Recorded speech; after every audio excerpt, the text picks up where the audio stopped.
காட்டில் ஒரு காலை. காடு பச்சை பசேலென இருந்தது. குரு, ஒரு குறும்பு குரங்கு, மரத்தில் தொங்கியபடி வாழைப்பழங்களை பறித்து சாப்பிட்டான்.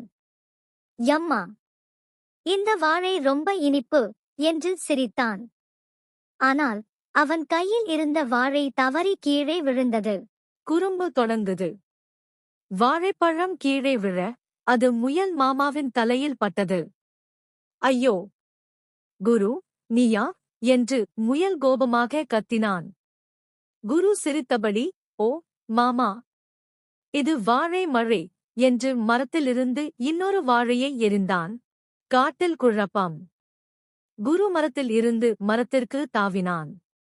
அவன் வழியில் மயிலின் வால் பறவையே தொட்டு, ஓஹோ, மயில் மாமி, உங்க வால் டிஸ்கோ விளக்கு மாதிரி என்று கலாய்த்தான்.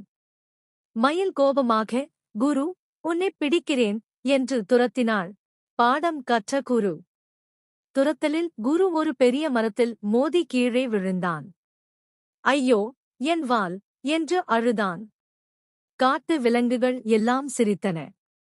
முயல் மாமா வந்து, குரு, குறும்பு செய்யும்போது கொஞ்சம் யோசி என்று அறிவுரை கூறினார். மகிழ்ச்சியான முடிவு. குரு தன் குறும்பை குறைத்து விலங்குகளுக்கு வாழைப்பழங்களை பகிர்ந்து கொடுத்தான். இனி நல்ல குரங்காயிருக்கேன் என்று சிரித்தான்.